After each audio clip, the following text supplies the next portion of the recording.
Hello there, my lovelies. My name's Boomy and you're watching my channel, Boomy Reactions.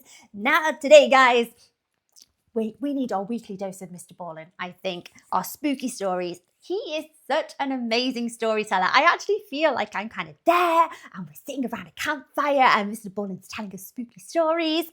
I love them. A little bit psychotically. I love feeling scared. That's a very common thing. Maybe it's not just me being weird. I like being kind of creeped out with these super spooky stories. So let's jump straight into the video. So there's no giveaway. There's no creepy thumbnail or anything here. This video is the top 3 places you can't go and the people who went there anyway. So I have no idea what these 3 places are. So let's find out, shall we, guys? And if you are enjoying these reactions, don't forget to like and subscribe. Thank you so much, my lovelies. If you're interested, I have a Buy Me a Coffee account. That link is over here. And if you would like to help support my channel any further, I have a Patreon account. And if you want to check that out at all, that link is in the description just below there.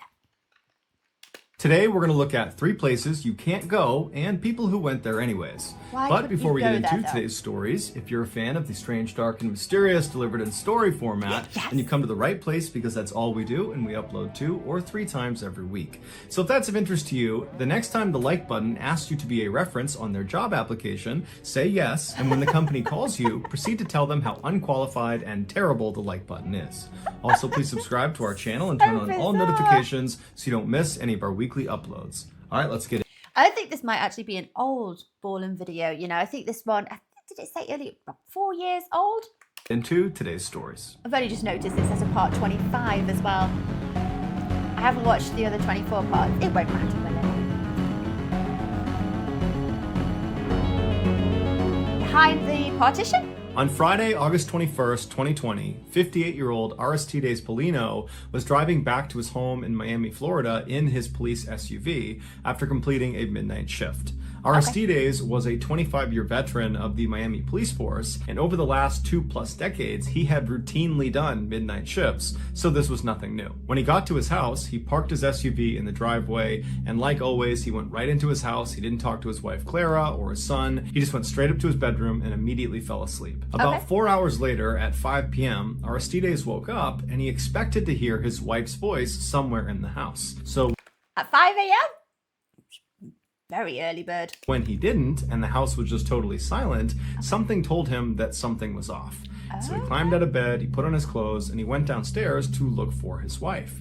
When he got down to the living room, he saw his son sitting on the couch, but he didn't see his wife. And so he asked his son, hey, have you seen your mom? And he would say, no, I haven't seen her. But sensing on his dad's face that something was wrong, he said, hey, I'll help you look for mom. And so the 2 men began searching the house, yelling out for Clara, and Aristides began calling his wife, but she wasn't picking up. And after several minutes, the 2 men reconvened in the living room, and they started going over whether or not she had told them about some appointment that day, and that would explain why she wasn't in the house.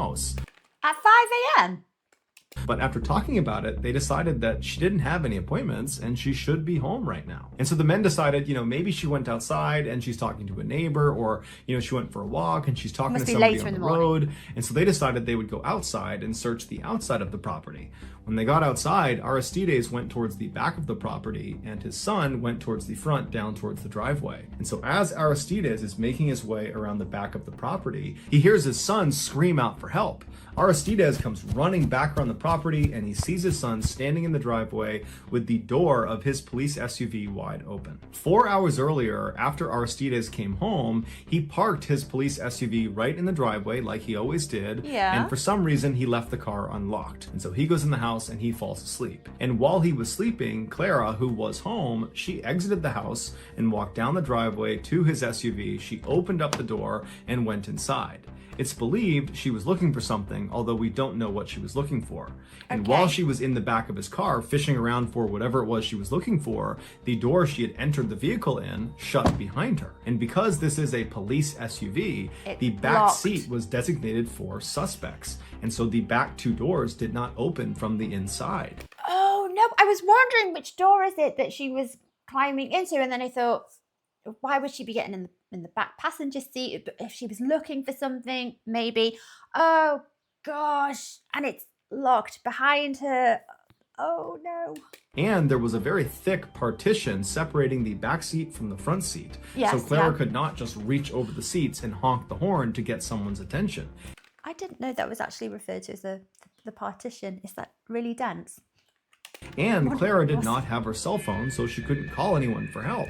And when she Okay. screamed out for help to somebody out on the road to help her, Does it her soundproof? screams were severely muffled, and the back windows of this police car were heavily tinted, making it extremely difficult to see that there was a person in the back seat of this car. So for 4 hours, Clara desperately screamed and kicked and punched and did everything she could to try to free herself from the situation she was in.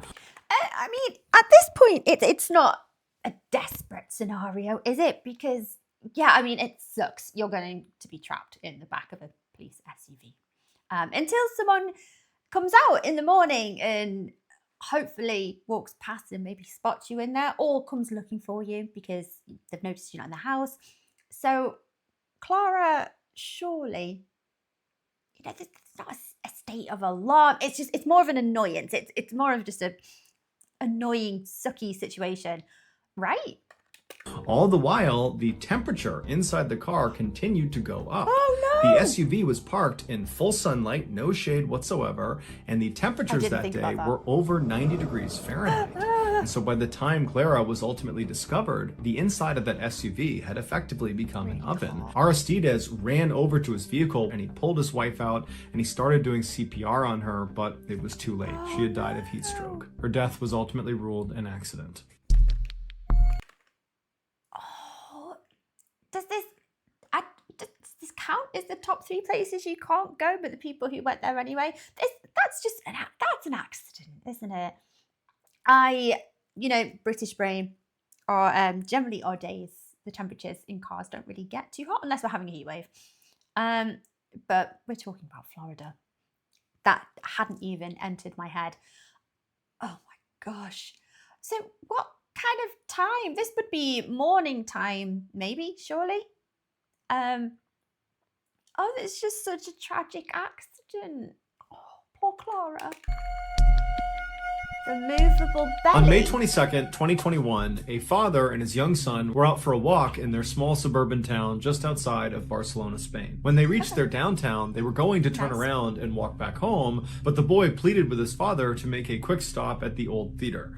The reason the boy and many other kids in the town loved going to this old theater was because out front of it was this huge papier-mâché statue of a dinosaur, a Stegosaurus to be exact. And so after a little bit of convincing, the father finally agrees, and they start heading in that direction. After they turned the corner and could actually see the dinosaur statue, the boy took off running while the father just stayed back and walked leisurely, watching his son the whole time. And as he's watching his son, he can see he gets right up to the statue, and then the boy just kind of suddenly stops and stares at something on the bottom of the statue.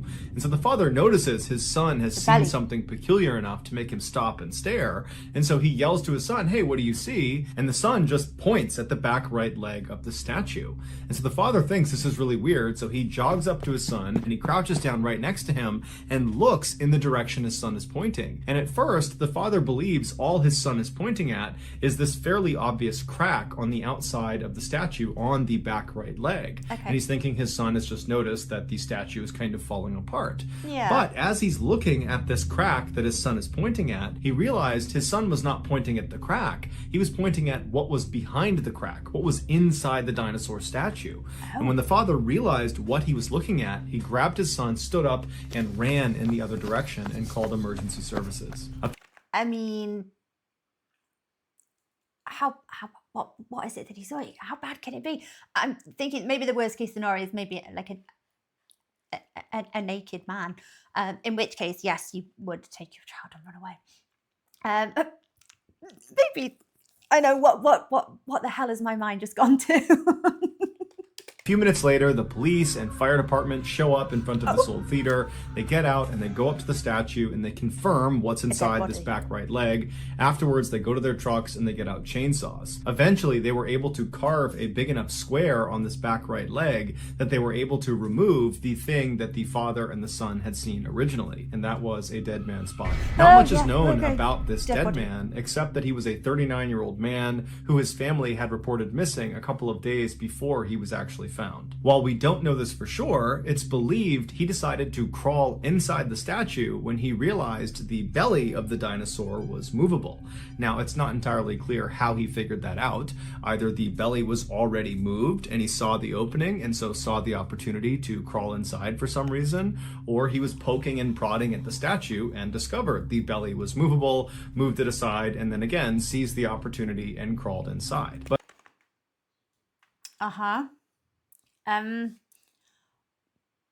but why? Why would you do that?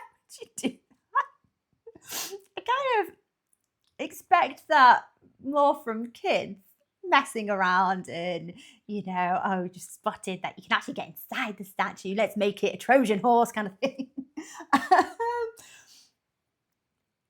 But a grown-ass man, why would you want to climb inside that statue? And presumably you're trapped in the statue then, no?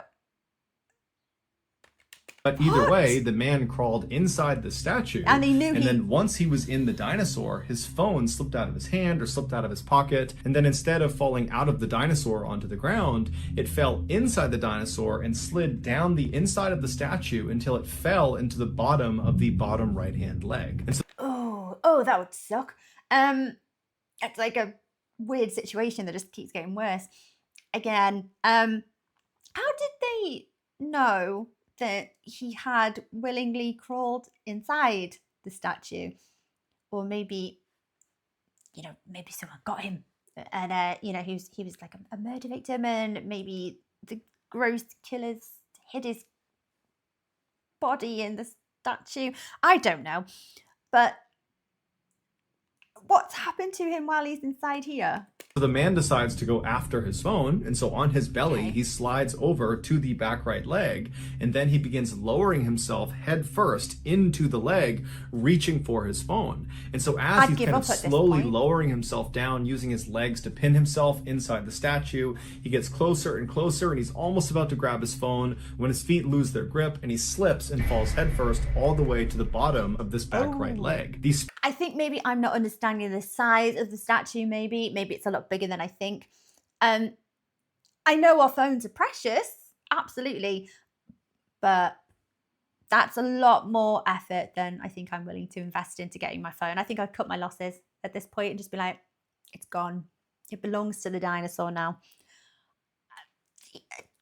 He's determined. The space he was in was so tight, he was not able to turn himself around and climb up and out again. In fact, it was so tight, he could barely move. His arms were pinned by his side, and so he couldn't use them to even push himself back up and out. And because he could not bend his legs, he could not use his legs to pull himself back out again either. And so this man most likely began screaming for help, but for whatever reason, nobody heard him. And so after what must have been several agonizing days, the man finally just died. His autopsy has not been made public, so we don't know for sure what actually killed him, although one could speculate he died of either dehydration or perhaps asphyxia from being trapped in this really tight space where his chest may not have been able to expand all the way, and so he would have eventually suffocated. Or Barcelona, so, you know, Spain gets very hot. Maybe it's a similar thing, like heat exhaustion. That's horrible. Following the gruesome discovery, the dinosaur statue was removed from the front of the old theater. Yeah. It's bad memories. Oh, that poor child. In the early 1980s, John Harder was the classic, athletic, popular kid at his high school in Delaware, Ohio, which is a relatively small town just outside of the state's capital. But unlike most stereotypes that paint high school jocks as being these total jerks, that bully people and they're kind of stupid, John was none of those things. He was incredibly friendly and very warm-hearted and seemed to get along with everyone. John also was known for having a great sense of humor. In particular, he liked to play these kind of harmless pranks that would make people smile, like the time he very enthusiastically joined the cheerleaders during a high school pep rally, despite not actually being a cheerleader himself. John was set to graduate from high school on June 5th, 1983, and his plan was to study accounting at Kent State University the following year. A few weeks before his graduation, John's high school began selling these tickets to a grad night at a huge amusement park called Kings Island. Island. Kings Island was located about 2 hours west of John's high school, and it was home to dozens of roller coasters, water slides, and many other attractions. During their so-called grad nights, this amusement park would shut down their public operations and not let anybody into the park that did not have these special student tickets that they gave to local area high schools. John, who was 17 years old at the time, was very excited at the idea of going to this grad night, and so he went and purchased tickets along with about 20 other students from his high school. At about 3:30 p.m. on Friday, May 13th, John and the other students who had bought grad night tickets met up outside of their high school. While this was a school-sponsored trip, the students were responsible for driving themselves to the park. And so after all the students were accounted for, they all piled into a couple of their cars and they began their journey to the park. After a few stops along the way to get food and go to the bathroom, the students finally arrived at the park at about 7 p.m. No booze, I hope, fellas. And on the drive, John, who had been a passenger, had drank half a bottle of rum and about 3 to 6 beers. I knew it. It's always alcohol. When he got out, he could barely stand. He was so drunk. Oh, and so no. the students made their way over to the front gate. They showed the attendant their grad night ticket, and they were allowed inside. And surprisingly, despite it being this special night where only people with these tickets were allowed in, it was still pretty crowded. There were lots of students that apparently wanted to come to this event. Once John and the rest of the students from the Delaware High School had come inside the park, there was no rule that they had to stick together for the duration of their time there, and so they all kind of broke into their separate groups and went their separate ways. In John's particular group was his girlfriend Pam. What land is that? Hanna-Barbera land. Like the cartoon producer. Is that it? Groups and went their separate ways. In John's particular group was his girlfriend Pam, and for the first hour they were in the park together, all they did was bicker and fight. Onlookers would say John looked visibly upset and very emotional and very drunk. By 8:30 p.m., when John's group had gotten in line for this roller coaster, John was now openly saying, "I don't want to be here anymore, I just want to go home." It was pretty obvious he was still just mad at Pam, and that's why he was saying all this, was just alcohol fueled couple arguments, ruining the night. Yes, we've all been there. Trying to make Pam feel bad. And so some of the group members told John, just, "Hey man, calm down, you're overreacting, just try to enjoy this ride, and then afterwards we'll get some food, it'll be fine." But it was pretty clear that John was really worked up and seemed incapable of having a good time at this point. But regardless, John and the rest of the group, they got on this ride at about 9 p.m. and then after the ride was over, they disembarked and they walked away from the ride to regroup and figure out what was next. And they're looking around and John is nowhere to be found. Oh, I can't imagine a better recipe for vomit. Maybe this is bias because I have motion sickness. I don't tolerate these big fairground rides very well. But not only that, you've drank half a bottle of rum. Are you crazy? You're gonna be sick everywhere.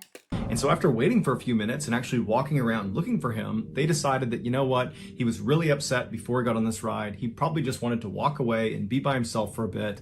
I'm sure we'll see him later in the night. So John's group, without John, just continued going around the park, going on different rides. And for the next few hours, they kind of forgot about John. It wasn't until the end of the night when over the loudspeaker, the park officials said, "Okay, we're closing the park now," that they started walking out and wondering where John was. And they were convinced, you know what, I'm sure he's back at the cars. He's probably waiting for us because he just wants to go home.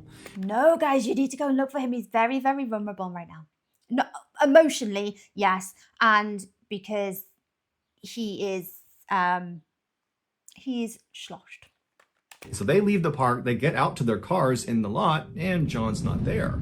And so at this point, the group's starting to get a little bit concerned because no one knows where he is. They're meeting up with the other groups from their high school. No one's seen John. And so they're all just kind of staring at the front gate, waiting for John to come out, but he doesn't.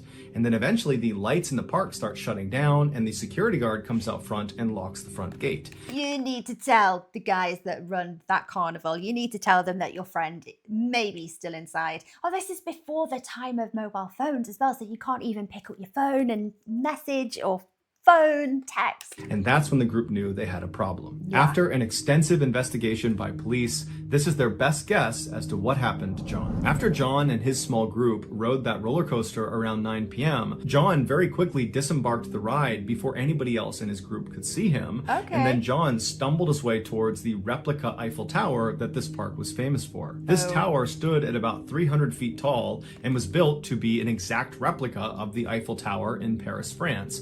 And it's scalable, it's climbable. Oh no, oh no, no, no, no, no. Half a bottle of rum. Terrible things seem like good ideas after half a bottle of rum. But this one at Kings Island was only a third the size. It had 3 elevators that went up the center of the structure, and the elevators would stop at a 50-foot platform and a 275-foot platform where guests could look out and have a great view of the park. While today, the only way to access these 2 viewing platforms is through these elevators, at the time John was at the park in 1983, the park actually had a flight of stairs that went from the ground all the way to the very top of the tower that went right up the middle of the structure, and the public was allowed to take these stairs all the way up to the first platform, that 50-foot platform. And while the stairs did actually continue beyond that, up to the 275-foot platform, the public was not allowed to go any higher on the stairs than that first platform. And yeah, I don't think wasted teenagers pay much attention to signs like this after half a bottle of rum, and, you know, throw in a bit of teenage angst, heartache, falling out with your girlfriend. Oh, good Lord. So if you took these stairs, once you got to the 50-foot platform, there would be a big fence right on the stairwell preventing you from going any farther. And it says authorized personnel only, don't go any farther. And so the only people that would walk up those additional flights of stairs were staff that had a special key. When John stumbled his way over to the base of this replica tower, he did not get on an elevator. Instead, he took the stairs. So he made his way up to the 50-foot platform. And then when he got to the 6-foot tall gate preventing him from going any farther, he just climbed up and over it and continued walking up the stairs, and nobody stopped him. He finally came to a stop just below the 275-foot mark, and so he's on the stairwell, and at this point he turns and faces the inside of the tower. It's all these metal beams all over the place, and he climbs over the railing of the stairs he's on, and he climbs onto this narrow beam that's actually a part of the support structure of this tower, and he grabs onto the beam above him and just begins walking along this beam towards the center of the tower where the 3 elevator shafts are. Now, there's no safety net on either side of John, so if he slips and falls, he's falling hundreds of feet to the ground. And if he keeps walking and actually gets into the elevator shaft, there's nothing protecting him from being struck by one of the elevators, because the people who built this tower were not thinking about people walking on these exposed beams hundreds of feet up into the air. This is a totally dangerous and unauthorized area. But John just continues shimmying across this beam until he does get to the middle of the tower, and now he's literally standing looking down into the elevator shafts. And as he's most likely looking around, admiring where he was, one of the elevator cars below him began to start moving. To understand what happens next, you need to have a rudimentary understanding of how this elevator worked. Oh gosh. Part of me feels like there should be a little disclaimer there from John saying, in order to understand in the next bit, you must have a strong stomach, because, oh no, oh gosh, I blame alcohol all the time. These ideas to the sober mind, we all know they're terrible ideas. But after half a bottle of rum, they start to seem appealing, especially to younger people. A large metal rope was attached to the top of the elevator car, and from there it was thread up the elevator shaft all the way to the top, where it was fed through a pulley that was anchored to the ceiling, and then that rope was fed right back down the shaft to the bottom, where it was attached to a counterweight. A counterweight is just a large heavy weight that's designed to balance this elevator car on this pulley system. Without the weight, the elevator car would just slip off of that pulley. And so anytime the elevator car moved up, the counterweight would move down and vice versa, making sure that car was always balanced. And so John is standing right on the edge of this elevator shaft, presumably just kind of looking around, admiring where he was, when down below him, that elevator car starts to move, and it starts to actually descend away from John. And so the car itself is not necessarily a threat to John. Okay. However, its counterweight is, because if the car is going down, its counterweight is going up, and it's right in the path of John. And so as John is leaning out over the shaft looking around, this counterweight comes screaming up and picks him off of the beam he's on and carries him up into the shaft. The impact on John was so strong that it's believed he was actually impaled on some of the exposed metal wiring on top of this counterweight, and he got totally tangled up in all of the cables on top of there. And so as John is desperately trying to free himself, the elevator operator, there was always a staff member inside of these elevator cars, he actually noticed when John got stuck on the counterweight. But of course, this worker would have no idea that's what it was. They would later recall, it just felt like the car suddenly jumped. And so this worker, fearing that something had gone wrong with the elevator car itself, he decided he would ride it all the way to the bottom, let everybody get out, and then ride back up to the top, totally empty, to make sure that the car actually worked before allowing people back on. And so the worker went to the ground, everybody got out, he closed the doors, he began his ascent. He got to that first platform at 50 feet, no issues. He got about 10 feet above that first platform, so at about 60 feet, when all of a sudden he hears an unbelievably loud thud on the roof of his elevator car, causing his car to immediately come to a stop. And then blood began pouring over the sides of the car over the windows. After getting stuck on the counterweight, John probably did everything he could to try to free himself, but he just couldn't do it. However, when that elevator worker decided to go back up again to test the capacity of the elevator car, it reversed the direction of the counterweight that John was stuck on. And so as that car was going up, John began going down, and it was on this descent that parts of John's body must have been dangling off of this counterweight, and they must have struck one of the beams as he was going down, and that beam effectively pried him off of whatever he was stuck on and threw him over the edge into the center of the shaft. Like I said, a disclosure there, Mr. Ballen. To understand what happened next, please ensure you have a strong stomach. That is a horrible, horrible way for anyone to die. Never mind a young lad that's just graduated and going out with his friends. Oh, I blame the alcohol. And so John would fall 200 feet and he would land on top of that elevator car, dying instantly. The park was very quick to block off the ride and the whole scene and got police involved very quickly. So only a very small number of guests and employees were aware an accident had even happened, and very few of them were aware that it had been a fatal accident. As for the police, they knew they had a dead body, but they had no way to identify the body. There was no ID cards on John, and so they had no way to let his friends know that were in the park or to tell his family. Okay, so this couldn't have happened, maybe it did, maybe it didn't happen that long before they had discovered that he was missing. How can you keep something like that, you know, contained and not alarming more people and not causing chaos? You know, how do you, surely they'd shut the park down prematurely earlier. So it wasn't until that night when John's friends are out in the parking lot waiting for John to come out again that they got really worried, and they went up and spoke to a security guard at the front of the park. So the police and were that already security there. guard, after hearing their story, would tell them that actually there had been an accident in the park and there was a body, and the police are still trying to identify this body. And so maybe you guys want to go over to the hospital and see if it's your friend. And so sure enough, the friends went to the hospital and they would confirm that the body was John Barter. To this day, no one knows for sure why John did what he did. Some say he was just drunk and it was a dumb decision that led to his death. Others say he was suicidal, but many of the people that were close to him say, no way, he was not suicidal.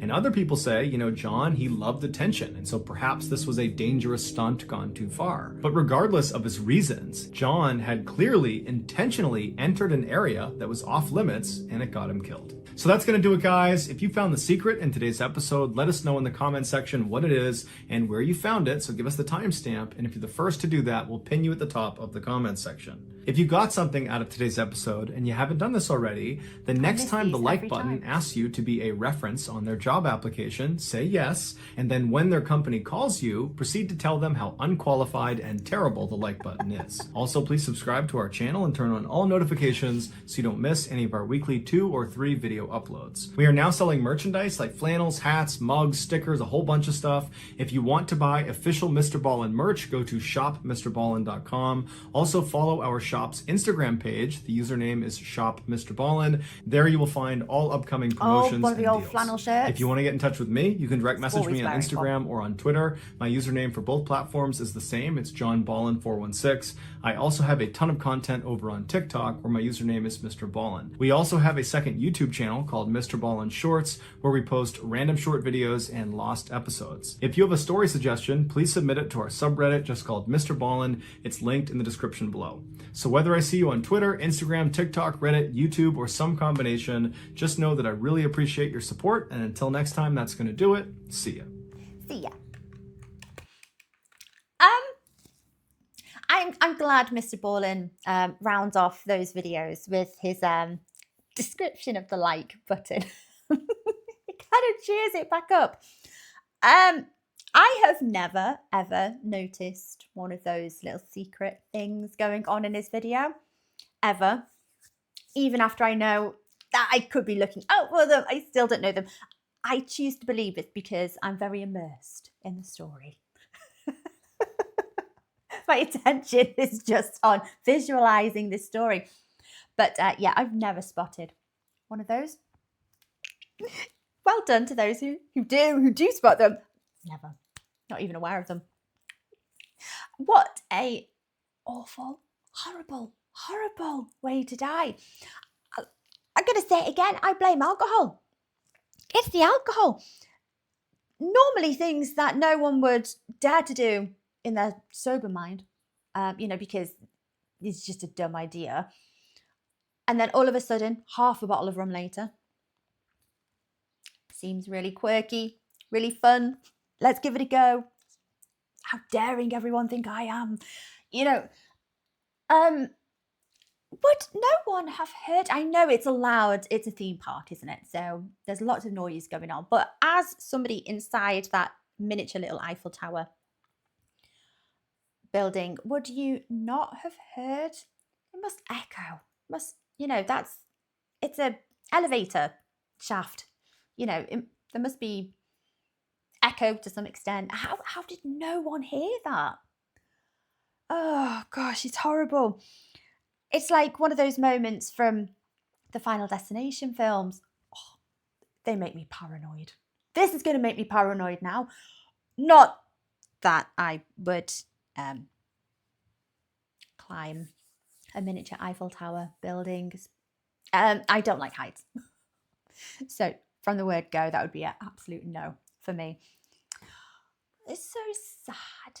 He was only there having a good time with his friends. Oh, it's horrible. It's horrible. It's horrible. I was expecting a spooky story there, and it's quite different. It's a different Mr. Ballen episode today. But oh gosh, yeah, it reminds me of the Final Destination films. You know what I mean? Just like a freak accident and then the most horrible, weirdest way to meet your end. Ugh. Paranoia. Guys, I hope you enjoyed watching along with me. Take care of yourselves, my lovelies, and I will see you next time. Bye-bye.